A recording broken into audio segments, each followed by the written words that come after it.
Awesome. All right, I'll go ahead and introduce myself, and then since there's not a lot of us on, why don't we go around and introduce who we are? I'll call on you guys to make that a little bit easier. So my name is Heather Slusser. I'm from Wisconsin, and I am the chair of the Sustainable Agriculture Committee. Heidi, I got you next. Since you're one of the committee members, would you like to introduce yourself? Sure. Good morning, everyone. I'm Heidi Reed, agronomy educator with Penn State Extension, and I'm the Northeast Region Vice Chair. Perfect. Katie, you want to go next? I'm Katie Kamler. I'm a horticulture specialist for University of Missouri Extension and the North Central Vice Chair. Perfect. And then Matt, you want to go next? Yes, I'm Matt Lawler. I'm the Southern Vice Chair, and I'm in Milton, Florida. Perfect. Scott, did you want to introduce yourself since you're on? I can. I'm Scott Hawbaker. I'm the executive director of NACAA, just kind of serving as the host of this, and I do listen in, but I'm also multitasking. So Don't call on you again.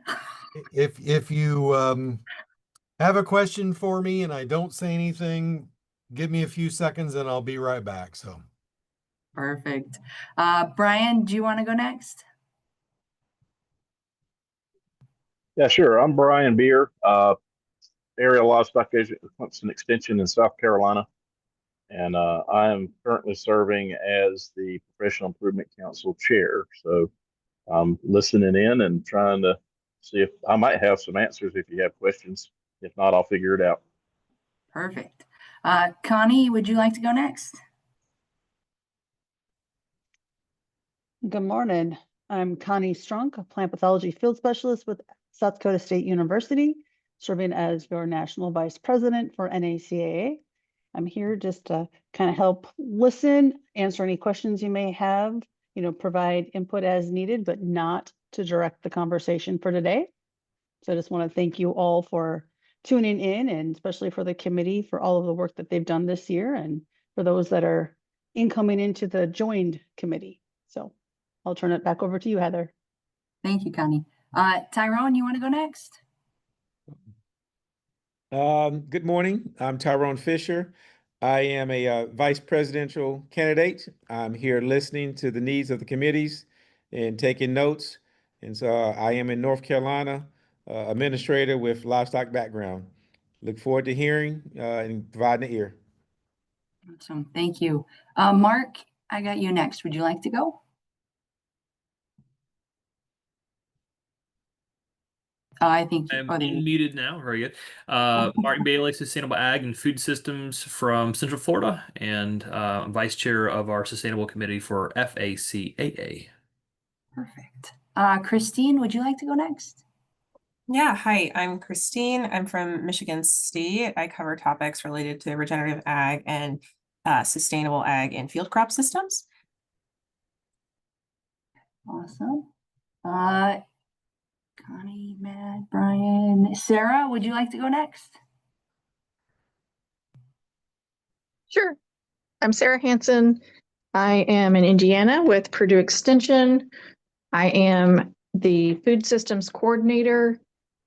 And for our A&R Indiana people, I'm the president this year. Nice. Awesome. Veronica, would you like to go next? Hello, everyone. Veronica Bullock. I'm an ag and natural resource educator for Purdue Extension in the southeast part of the state, and I'm on the Natural Resource Committee, and I learned that they were merging, so I'm just here to listen and learn more. Perfect. Thank you. Sarah, would you like to go next?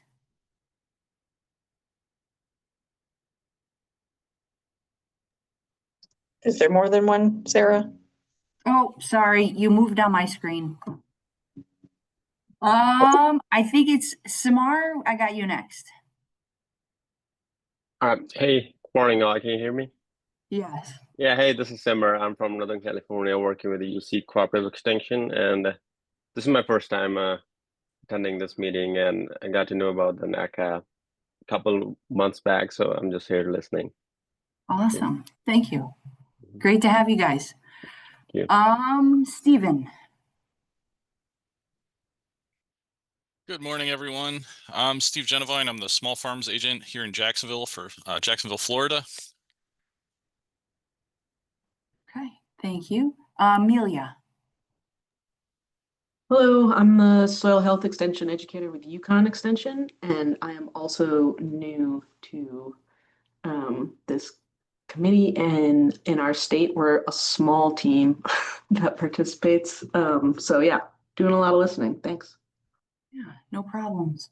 Did I get everybody? You guys have bounced around a lot, so I'm sorry if I've missed somebody.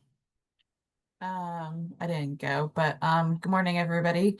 I'm Casey Hauer. I'm a dairy educator with Penn State Extension, based out of Berks County here in the state. I guess I'm a candidate for a vice chair for the committee this year, so just wanted to listen in and learn some more. Perfect. Thank you. And sorry for missing you. Suzika, it looks like you just jumped in. We're just introducing ourselves. Would you like to introduce yourself? Sure. Good morning. I'm Susika Pagan. I'm an extension agent in Puerto Rico working with dairy cattle. And this is the first time I'm working with this committee, so I'm glad to be here. Awesome. Cool. All right. I think I got everybody now. Did anybody else jump on that I missed? Okay. Awesome. Well, I want to thank you guys all for being here. The goal of today is to kind of put forth like a plan of work, decide what we want to do for the year. The first thing that I want to talk about, and Connie mentioned it a little bit when she introduced herself. I don't know if you guys noticed or caught it, but our committee, the Sustainable Agriculture Committee, is being merged with the Natural Resources and Aquaculture Committee after this year's MPIC. So we will no longer exist as just the Sustainable Ag Committee.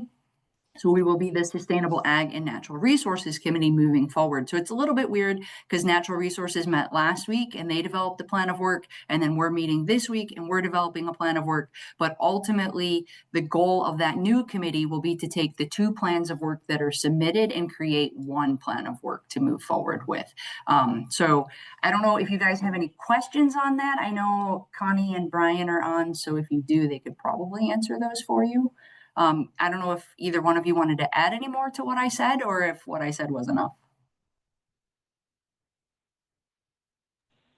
I think what you said is enough unless there's some questions. Questions on that? Okay, awesome. So to give you guys that are new a little bit of background about what our committee has done traditionally, in the past, we used to be, I'm going to say linked with SARE. And so what would happen is that we would do as part of the MPICs, like a reading the farm. So it would be like a Thursday seminar. We'd do a reading the farm tour and then, or a super seminar on Wednesday, excuse me. And then on Thursday, we would do a reading the farm tour.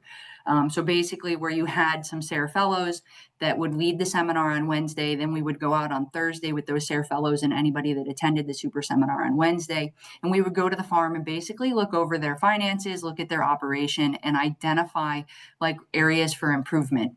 This year, SARE's decided that they didn't want to continue that. They thought that it would be a little bit better to take the SARE fellows and move it outside of the annual meeting. So we're not doing that this year. So we're not doing a super seminar, but we have traditionally done also a pre-tour, and we are doing that again this year as well. However, we're doing it in conjunction with the Horticulture Committee because we had a lot of stops that we wanted to do on our Sustainable Ag Committee that overlapped with what they're doing with the Hort Committee.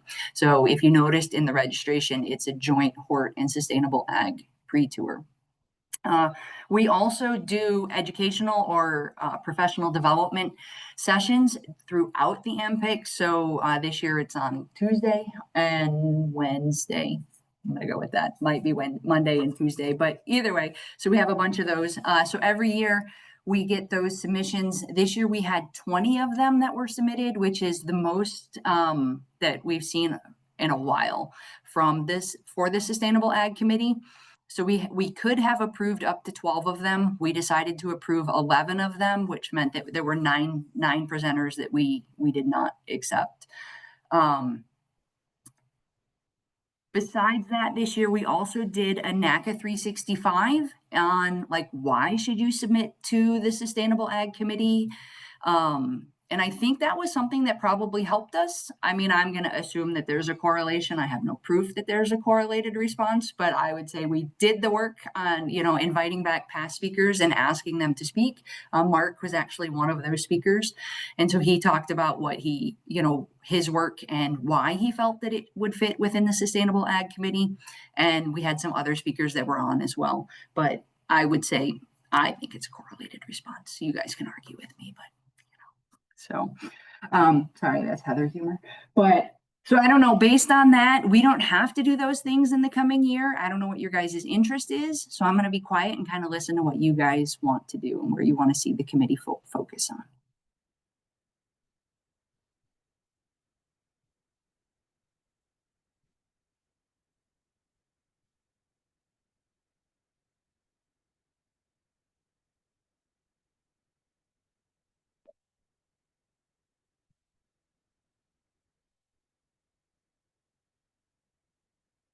So I'm hearing the committee should do nothing next year, right? The new incoming committee chair is going to love it. No plan of work, do nothing. In all seriousness, I mean, I guess maybe let's start. Do you think the committee should continue to do a pre-tour? Do you guys find value in the pre-tour?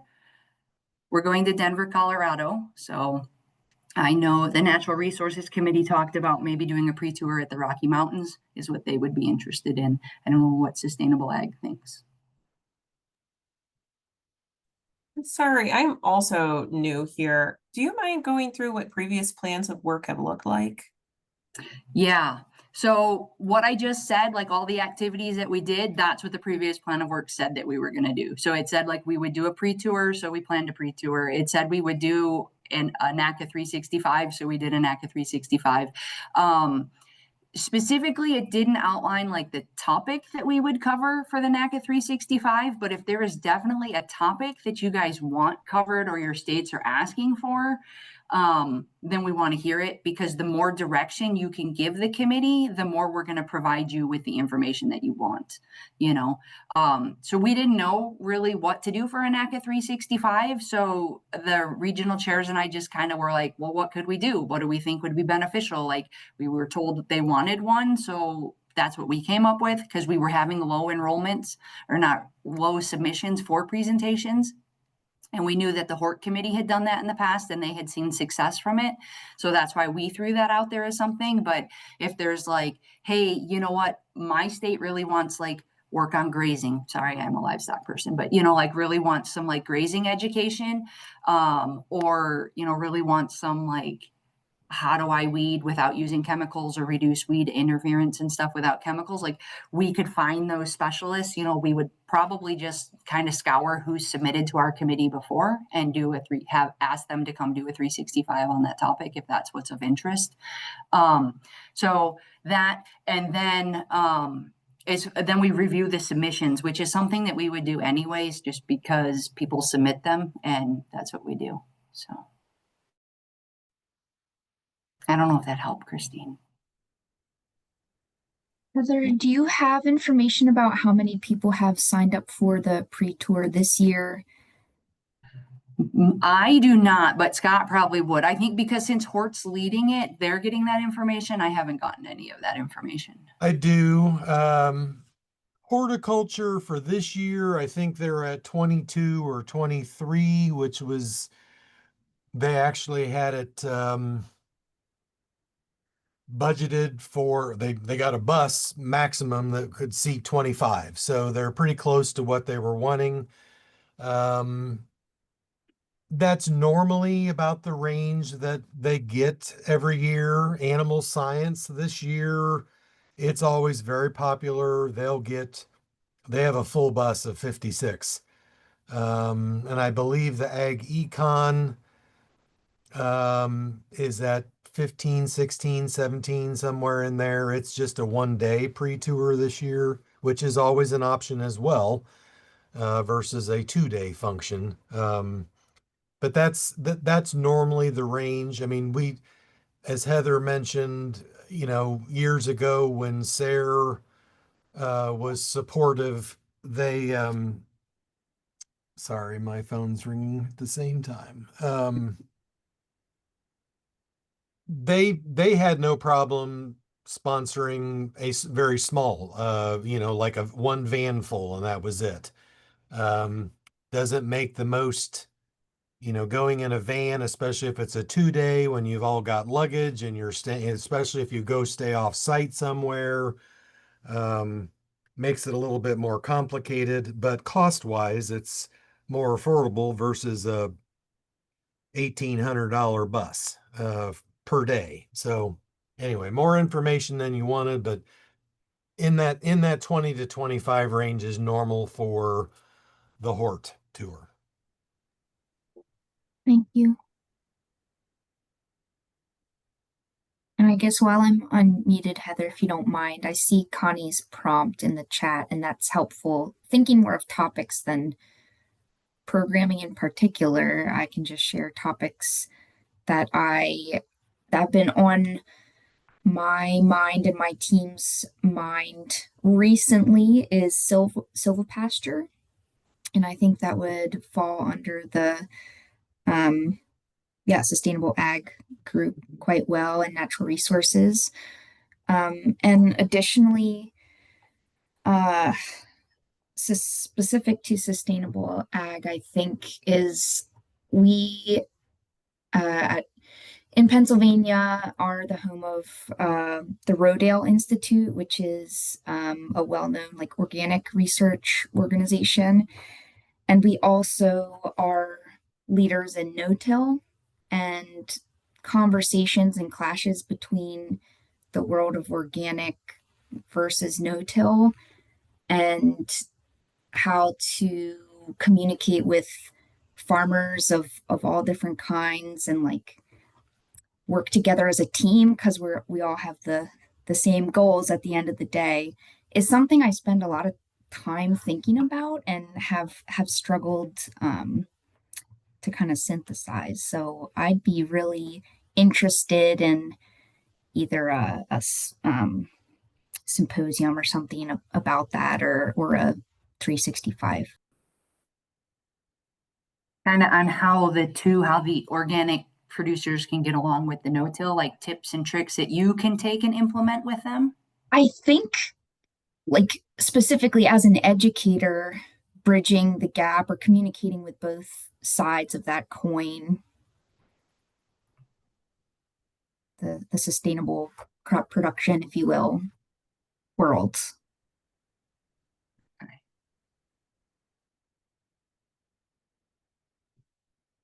Perfect. Sorry, I'm just taking notes so that I can write it up in the plan accurately. And then I see that Suzika put silvopasture is great and weed control in pasture. So I'm going to write that down. Weed control in pasture.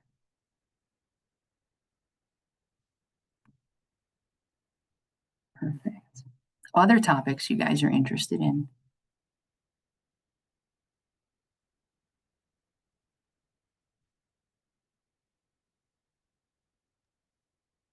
Trying to think of the other committees to make sure we're not like overlapping too much. Is there another committee that would cover, diverse farms? Obviously horticulture is going to cover like fruits and vegetables and things like that, but even just thinking about tools and equipment or other things that small diverse farms might find helpful. Are there any other groups, committees that would touch on those kind of topics? I can think of. Brian, you have any ideas?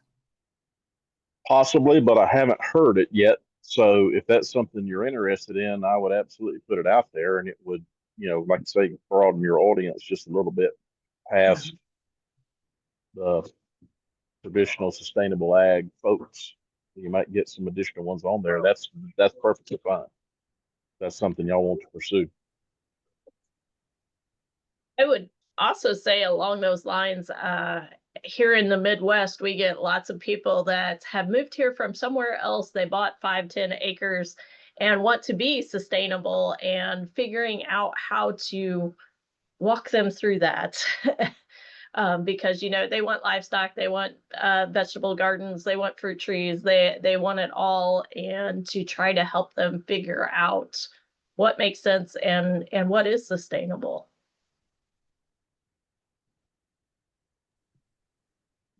Yeah, I agree with everyone's suggestions. We've gotten quite a few of that homesteading crowd as well, and trying to build resources for them has been a big thought. Another, I think, to build off of what Heidi said around the no-till versus organic, there have been a few articles and publications around no-till being not a part of the sustainable option because it just like pumps chemicals into the world, and very much coming from the organic side.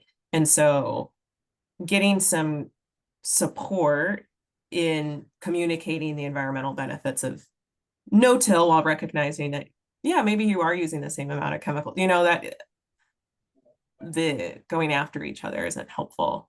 So I definitely agree. I think another thing that's come up a lot, and maybe Hort would cover this, but with a lot of our processing companies, so like Gerber's up here, and the company that does like Go-Go Squeeze has some sort of relationship with growers out here.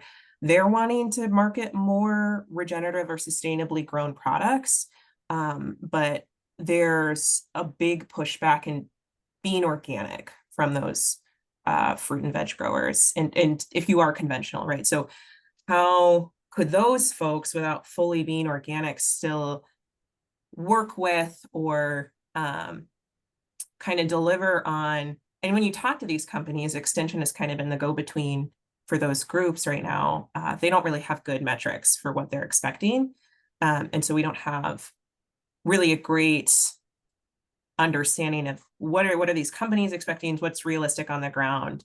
Are they wanting everything to just be organic? So how do we fulfill what these companies are looking for?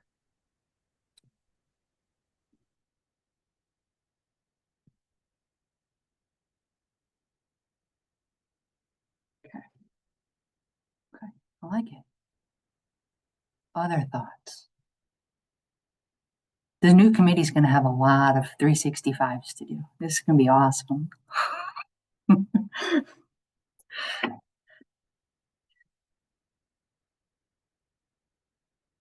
I think so. I have a question because I think this is great conversation, and I think like the 365 is probably a good format to do this. But I also think that some of these, like if anybody here has any expertise in these or has done a program, on like, organics or no-till and that type of stuff, that I want to remind you guys can always submit to present, at the AMPICS next year too on it, because I think that would be good. So if in the back of your head, you're like, you know what, I've done that. I've worked with these small scale growers and I have like a great checklist for them and everything, like, sure, please share. So as far as a pre-tour, what do you guys think for next year's committee since we're going to be in Denver, Colorado? Do you think we should encourage them to do a pre-tour, or since Natural Resources already wants to do one, figure they'll have it in their plan of work? Like, what are your thoughts?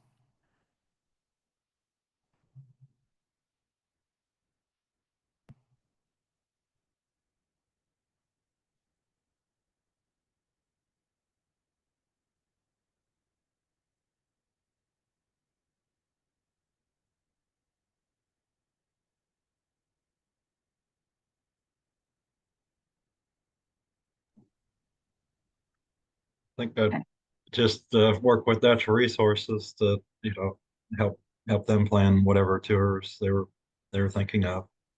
Okay. I mean, it helps because I know this first year, I think the committee's going to have a little bit of a learning curve, right, on how to like merge those two topics, the natural resource topic and the sustainable ag. So I think it's good. Like if our committee isn't overly like, yep, we want to have all sustainable farms and stuff like that on the tour, then I think that'll help create a tour that goes a little bit smoother. There won't be butting of heads, so to speak. So, so we get a budget with our committee. And traditionally, we have spent our budget. It's not a big budget. We get like $1,000, but we've spent that to help support the pre-tours because they do cost a lot of money. So if Natural Resources wants to do a tour, I'm going to assume that the combined group is going to want to do a tour. would you guys like to see the budget then go towards that pre-tour, or is there something else like a super seminar and you want to bring someone in and you want to put the funds towards that topic or that speaker?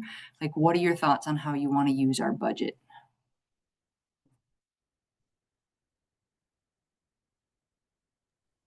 So I guess more of a technical question. If the two committees are combined, is there money wise, is it only $1,000, instead of two committees that each have $1,000?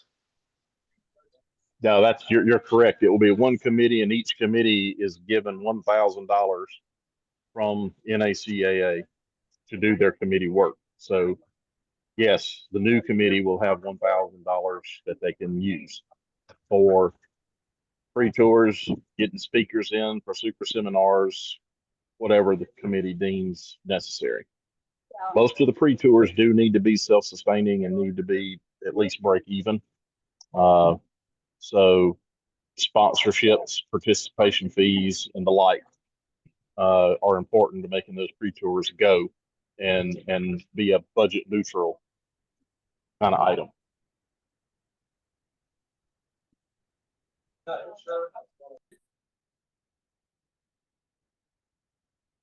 So hearing that, Katie, does it sway your mind on what you want to do with it, or no?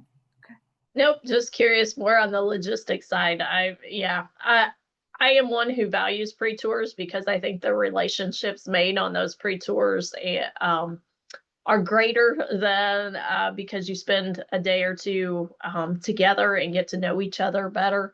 So I really do value those pre-tours, and I use lots of information and pictures taken on the pre-tours in my programming.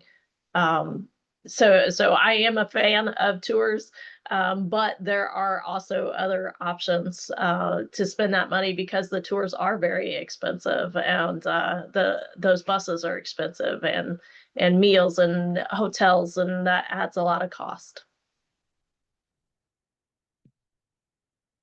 Yeah, and I don't think we've ever brought in anybody as far as like a super seminar or paid anybody to do the 365s. We've just kind of used our internal extension experience. But we would have that option, right? That's why we're given the money. So if that's something you guys want to see done, we can put that in the plan as well. If there's, if you know of somebody that does a really good job of covering any of the topics like silvopasture or anything that we've just talked about, and you think it would be good to bring them in, I'd like to take names, just taking notes.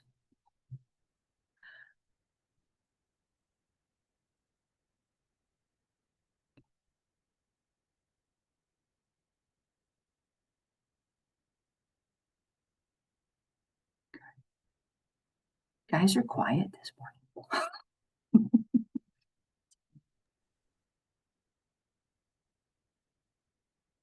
I'm going to put down, we have no strong emphasis on what we do with our $1,000. We'll let the new committee figure it out. Is that what I'm hearing?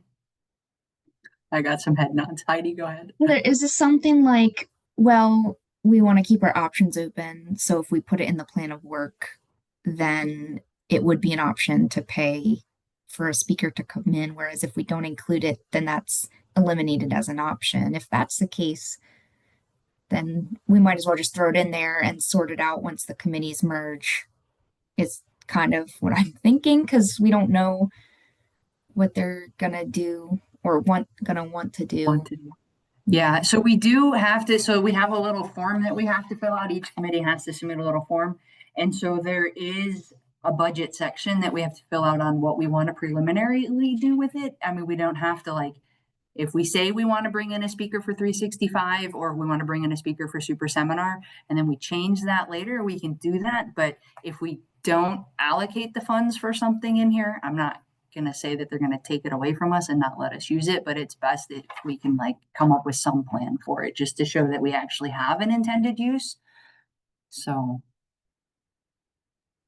that is due by AMPIC. It's actually due in a couple of weeks. I don't remember the due date. My plan was just to do it when we got off today and submit it to Brian before he yelled at me. Yeah, we'll present all of these plans of works at the board meeting on the Saturday before the conference starts. in Billings. Just a suggestion. You could always put in that plan of work and that budget that you're exploring the idea of an invited speaker for a super seminar / 365 and put a dollar figure to that. And if later on in the planning you decide, that's not working out, then you can just not do it.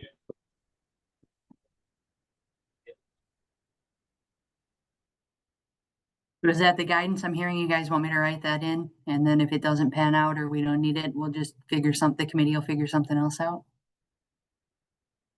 Okay. Sounds good. Perfect. Awesome. Okay. Do you guys have other topics that you've thought of while I've been blathering at you? Sorry, that you would like us to include? Because whatever guidance you can give us, the more I can put in here and the clearer we can be for what the new committee understands what we want. Stephen, are you unmuted? I'm not sure if I get a vote. I'm filling in for Lewis today, but I'm interested in urban agriculture. And as far as the sustainability aspect of that goes, as the world's urbanizing, we need more food production in urban areas. So if I get a vote, it would be that.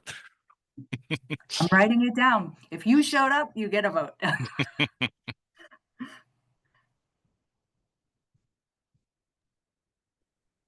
I think what we're seeing here in the country, I've been really following this as close as I can for the past almost 20 years now.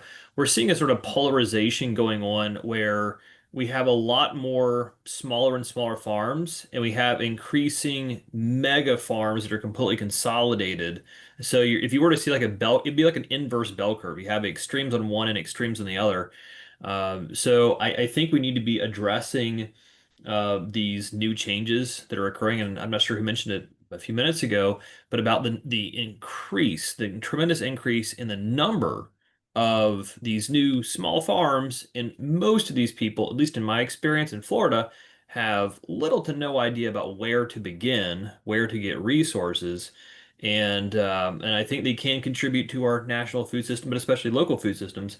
And I think we need to be making efforts to generate materials, efforts and outreach to get to these people because, like I said, a majority of these people, they bought 5 acres or 10 acres, maybe 20, and they usually come out with an idea, about just the end production side, but all of the pre-planning. I would say 4 to 5 people have close to zero pre-planning, and definitely I think we need to address that. I'm not sure what it's like in other states, but I suspect it's similar. Mark, I would agree with you. And yes, I'm probably biased because of the field that I work in. My job is food systems. I'm part of the Purdue Diversified Farming and Food Systems team. So I see that a lot. Beginning farmers, local food systems, there is a big need there. Perfect. So I'll definitely make sure that when I write up the plan, because we have to keep in mind, like our audience is other extension educators. And so it's sounding like getting them the education they need to work with these small scale farmers to help them develop a plan and to identify their needs and inputs before they just jump in. Okay. Awesome. So I will definitely include that because I've heard that loud and clear from you guys on that. So awesome. Other things you guys want included, or you think you've given me enough direction to write up our plan of work for the year?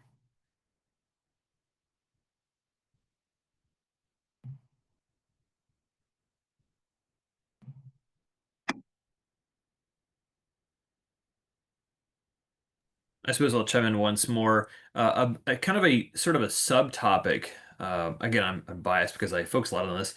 Is within sustainable agriculture, within the new farms. I think it's really important that our new farms understand about the how new crops are essentially developed in the sense that what is a crop that is right for them in their particular situation. It's usually it can vary dramatically from if you're near a city versus you're in a really rural area, all the details going into crop selection for their particular situation, I think is a really big challenge. Because as a quick example, there's all these YouTube videos of how I made $1 million selling microgreens. Okay, if you're in rural Nebraska, probably not going to be selling $1 million in microgreens. You see what I mean? So I think it's important that we kind of get to people and help them to understand about correct crop selection for their particular situation. And that's sort of, I think it's kind of fundamental, and I think it fits nicely within sustainable agriculture, because quite frankly, a lot of times I tell people what not to do or to stop what they're doing currently and then kind of recalibrate.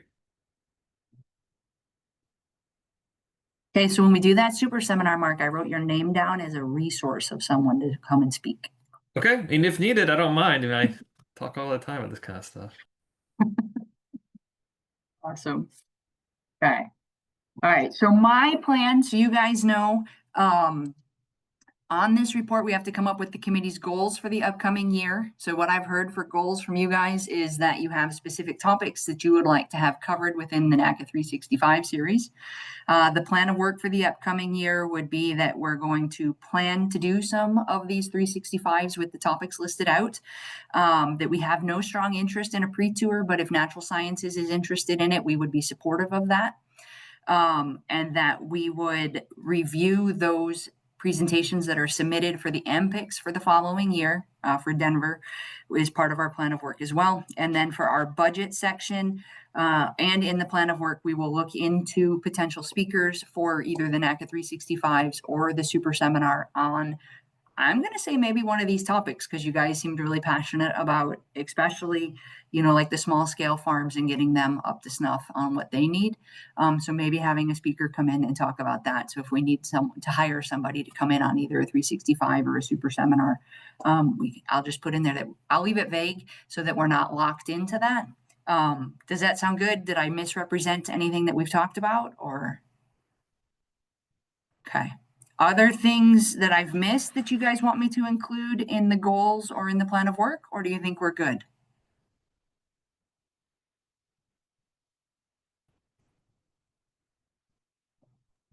I think you Okay. nailed it. Awesome. So then what I will do is I'm going to work on writing this up this week and get it sent off to Brian. I will send it, when I send it to Brian, to your regional vice chairs for them to send out to you guys, so you guys all can see what I submitted. Okay. Sarah put in the chat, any food hubs / aggregators for a pre-tour? Oh, in the area? I don't know. We can look into it. I'll write it down.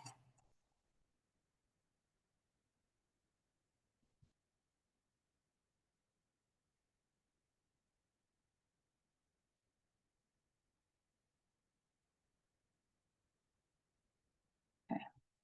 Anything else before we jump off for the day?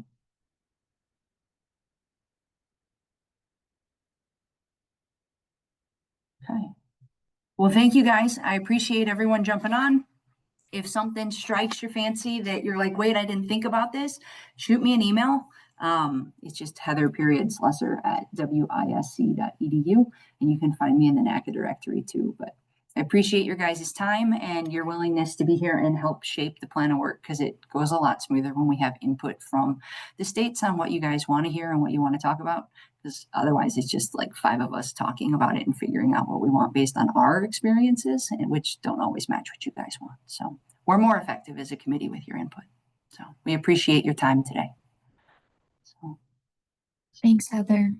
all right. Thank you, Thanks, Heather. guys.